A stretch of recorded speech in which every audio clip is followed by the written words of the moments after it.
Bienvenidos a El Relator Oscuro. La era del ruido constante ha creado dos Américas que, aunque ocupan el mismo espacio, viven en realidades paralelas. En una, la del poder y el espectáculo mediático, una muerte puede ser convertida en una epopeya nacional, un activo estratégico para una causa política. En la otra, la de la lucha anónima, una tragedia a menudo es condenada al silencio, un susurro inconveniente que se pierde en la inmensidad. Este fenómeno nunca se manifestó de forma tan cruda como a finales del verano de 2025, cuando dos crímenes brutales expusieron esta fractura. El 10 de septiembre, Charlie Kirk, un icónico y multimillonario líder conservador, fue asesinado por un francotirador mientras daba un discurso ante miles de personas. Su muerte se convirtió instantáneamente en un evento global. Semanas antes, Irina Zarutska, una joven refugiada que escapó de la guerra en Ucrania en busca de paz, fue apuñalada hasta la muerte en un ataque aleatorio dentro de un tren público. Su muerte apenas fue una noticia local. Un asesinato se transformó en una leyenda, el otro en una estadística olvidada. Este documental es la autopsia de esa doble moral. No analizaremos los crímenes, sino la reacción de una nación ante ellos. Vamos a desmantelar pieza por pieza la maquinaria que fabrica un mártir y el silencio que entierra a una víctima. Lo que van a descubrir es cómo funciona el sistema que decide el valor de una vida en la guerra cultural de nuestro tiempo. Prepárense, porque la verdad es mucho más oscura de lo que imaginan.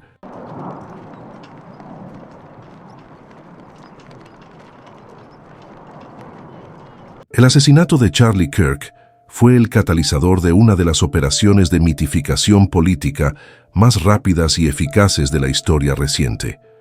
En cuestión de horas, el aparato político y mediático que él mismo ayudó a construir procesó su muerte, la despojó de toda ambigüedad humana y la reempaquetó como la reliquia sagrada de un movimiento. Para entender cómo se fabrica un mártir, primero debemos entender al hombre que se convirtió en uno. Charles James Kirk, nacido en los suburbios de Chicago, no parecía destinado a convertirse en una figura de talla nacional, pero su vida estuvo marcada por una ambición incansable y una extraña conexión con el poder. Su padre, arquitecto, había participado en la construcción de la Trump Tower, un detalle que parecía presagiar el alineamiento político que definiría su futuro. Desde la secundaria, Kirk ya era un activista en ciernes, escribiendo para el portal Breitbart News y consiguiendo su primera aparición en Fox Business con tan solo 17 años, una proeza que demostraba su innato talento para la autopromoción. La influencia de Kirk no se basaba en el consenso, sino en la confrontación directa. Su retórica, a menudo descrita como incendiaria, pintaba una América en guerra consigo misma. Atacaba sin tregua lo que él denominaba el marxismo cultural en las universidades y utilizaba un lenguaje beligerante en temas de inmigración e identidad de género. Para sus millones de seguidores, era un defensor valiente de la verdad. Para sus detractores, un peligroso catalizador del odio y la división que había erosionado el diálogo cívico. Ese día se encontraba en la Utah Valley University, en Orem, en un evento con su formato característico, Prove Me Wrong, demuéstrame que estoy equivocado. Ante una audiencia de 3,000 personas, Kirk estaba en su elemento, debatiendo, provocando, polarizando. El ataque fue de una precisión escalofriante, un asesinato planeado y ejecutado a distancia. Alrededor de las 12:10 del mediodía, mientras respondía irónicamente a una pregunta sobre la violencia armada, un único disparo resonó en el auditorio. La bala, disparada por un francotirador desde el tejado de un edificio a 200 metros, le impactó en el cuello. El caos fue instantáneo, pero en medio del pánico se desplegó un ritual definitorio de la era digital. Decenas de teléfonos móviles se alzaron para grabar y transmitir. Las imágenes gráficas de su muerte, crudas y sin filtro, comenzaron a circular por las redes sociales casi al instante, convirtiendo una tragedia personal en un espectáculo público macabro y viral que moldearía indeleblemente la percepción de todo lo que vino después. El asesinato en sí fue solo el primer acto del drama. En cuestión de minutos, las redes sociales se convirtieron en un campo de batalla. Mientras un lado de Internet se inundaba de tributos y llamados a la justicia, el otro explotaba con una crueldad estremecedora. Memes macabros, celebraciones abiertas de su muerte y teorías de conspiración florecieron en los rincones más oscuros de la red.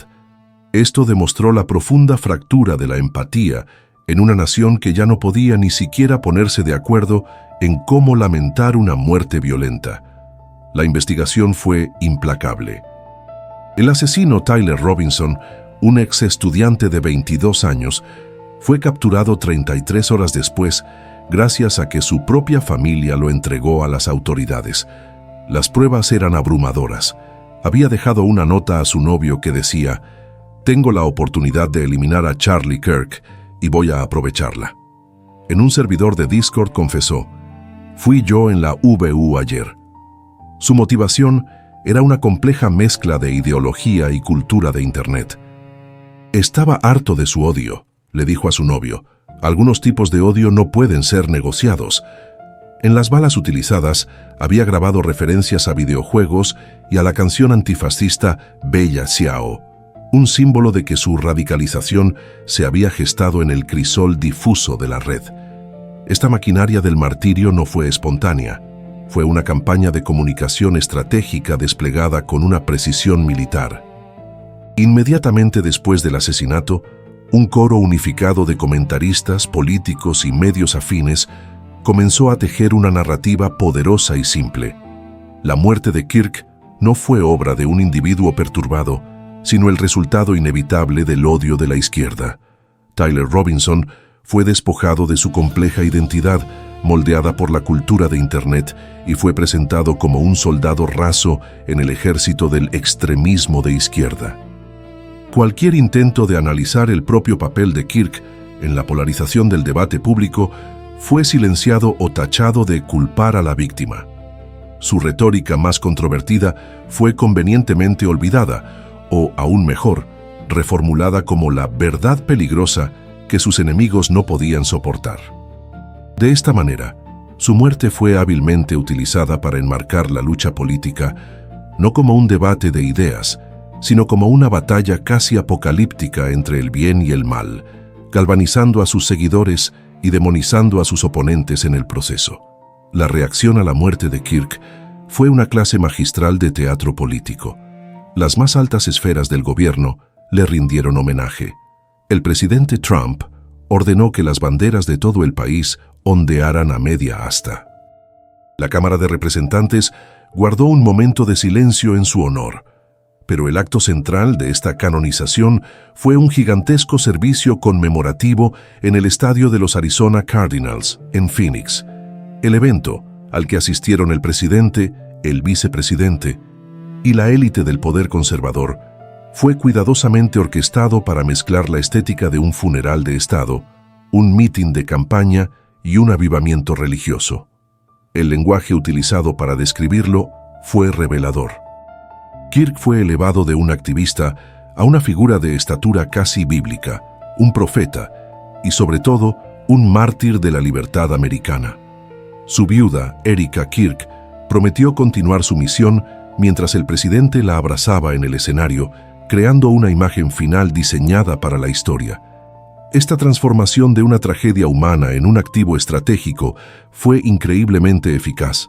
Los resultados fueron tangibles e inmediatos, convirtiendo el dolor en poder y dinero.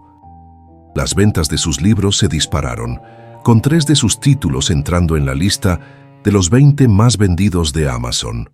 Su podcast, The Charlie Kirk Show, alcanzó el primer puesto en las listas de Apple. Pero lo más impresionante fue el efecto en su organización. Turning Point USA recibió más de 37,000 solicitudes para iniciar nuevos núcleos en todo el país. La muerte de Charlie Kirk, el hombre, había sido exitosamente convertida en el nacimiento de Charlie Kirk, el mártir, un símbolo mucho más potente y rentable para el movimiento que él ayudó a construir.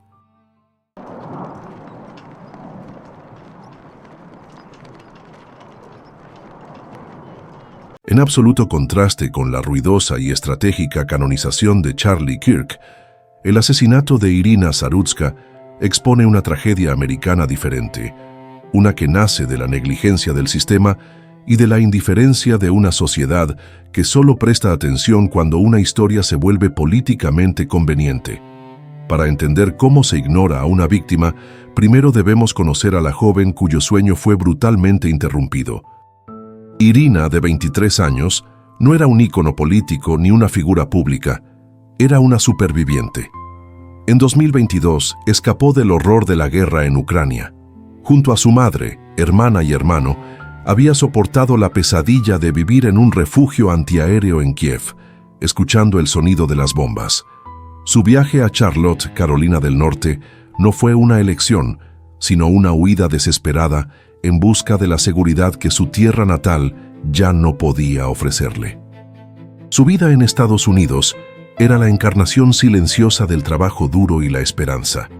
Lejos de los grandes escenarios y los focos mediáticos, Irina construía su futuro día a día. Trabajaba a tiempo completo en una pizzería local, Cepedis Pizzería, y en su tiempo libre asistía a clases en un colegio comunitario para perfeccionar su inglés.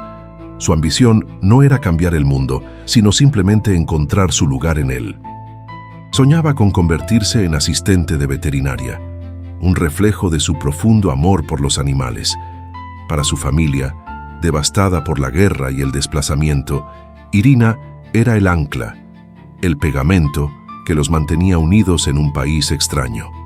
Era una artista con talento y una joven apasionada cuya vida, llena de potencial, representaba la promesa por la que tantos inmigrantes arriesgan todo: la simple oportunidad de vivir en paz.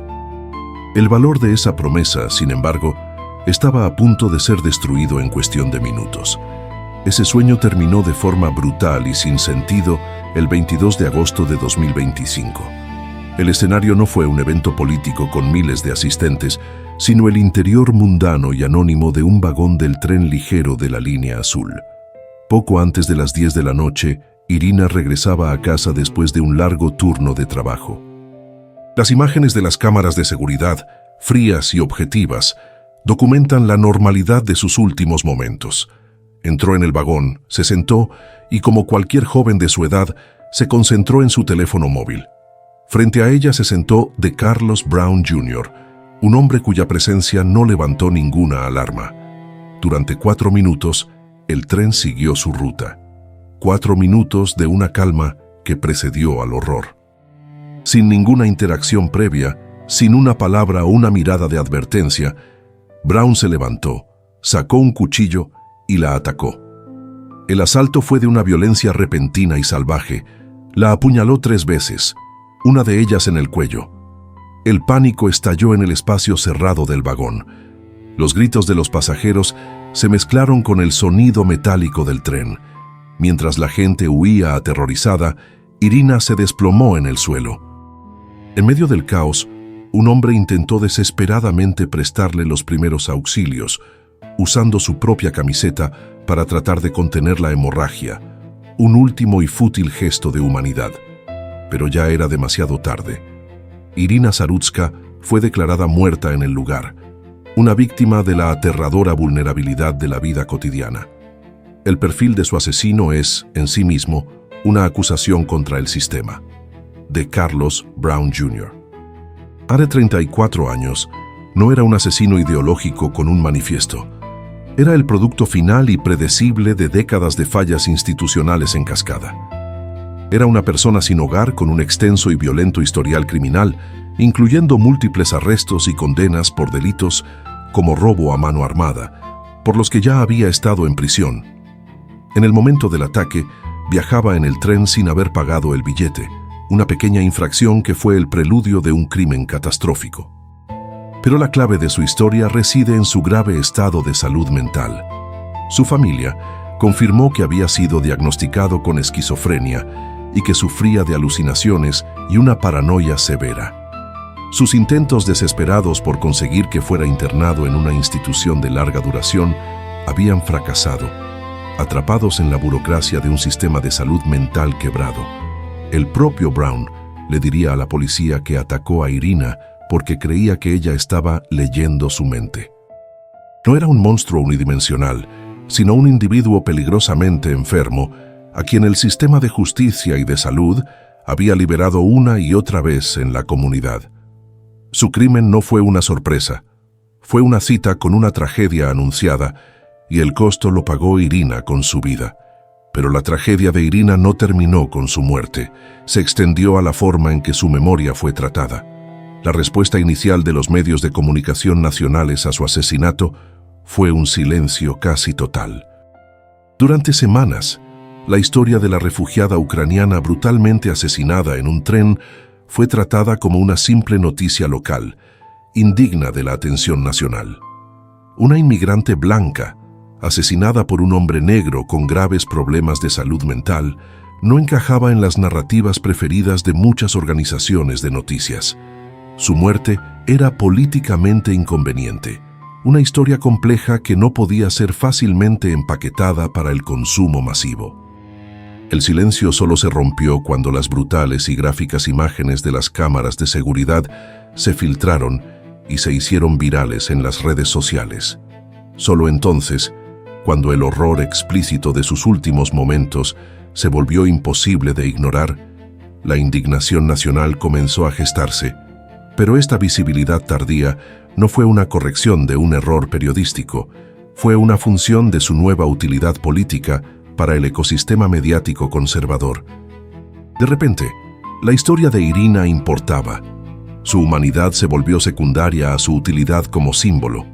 La familia, atrapada en este torbellino, tuvo que rogar públicamente que la gente dejara de compartir el vídeo de su muerte, en un intento desesperado por preservar su dignidad. Su tragedia fue secuestrada y convertida en un grito de guerra. Su asesinato fue enmarcado como la prueba definitiva del fracaso de las políticas blandas con el crimen en ciudades gobernadas por demócratas. El propio presidente Trump usó las redes sociales para pedir la pena de muerte para el animal que la mató, utilizando la tragedia para reforzar su mensaje de ley y orden. La compleja crisis local de Charlotte, que involucraba seguridad en el transporte, salud mental y fallas en el sistema de justicia, fue simplificada y transformada en un arma en la guerra cultural nacional. Al final, la muerte de Irina Zarutska recibió atención, pero el costo fue su propia historia.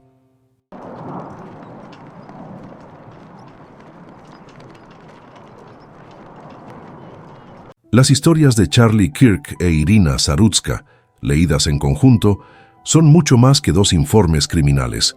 Son el diagnóstico de una sociedad en un estado avanzado de descomposición, operando bajo dos lógicas perversas y complementarias: la máquina del martirio y la política de la invisibilidad. Para comprender la crisis actual, debemos analizar detalladamente cómo funcionan estas dos maquinarias. La canonización de Charlie Kirk no fue un acto espontáneo de duelo, sino la ejecución de un manual de estrategia política. Esta máquina del martirio es tan eficaz porque simplifica radicalmente una realidad compleja. Toma la muerte de un ser humano, con todas sus contradicciones y matices, y la reduce a una fábula de buenos contra malos, de luz contra oscuridad. Este proceso proporciona a sus seguidores un poderoso combustible psicológico, el sentido de persecución justa. Confirma su creencia más profunda de que sus valores no solo son correctos, sino que están bajo un ataque existencial por parte de una fuerza malévola y unificada. Esta narrativa transforma la pena en ira y la ira en movilización, lo que se traduce directamente en capital político y financiero, un aumento en las donaciones, una mayor participación electoral y una justificación moral para emplear tácticas cada vez más agresivas contra sus oponentes. En el otro extremo del espectro opera la política de la invisibilidad, cuyo primer acto fue el silencio que rodeó la muerte de Irina Zarutska. Su historia fue, inicialmente, computacionalmente inconveniente para las narrativas mediáticas dominantes. La complejidad del suceso, una refugiada blanca asesinada por un hombre negro sin hogar y con una grave enfermedad mental, no encajaba en ninguna de las plantillas ideológicas preaprobadas. Exigía un análisis matizado sobre la crisis de salud mental, la seguridad urbana y las fallas del sistema de justicia, y la sutileza es una moneda sin valor en la economía de la atención. Su visibilidad posterior no fue un acto de redención, sino de apropiación. Su humanidad no fue finalmente reconocida, su imagen fue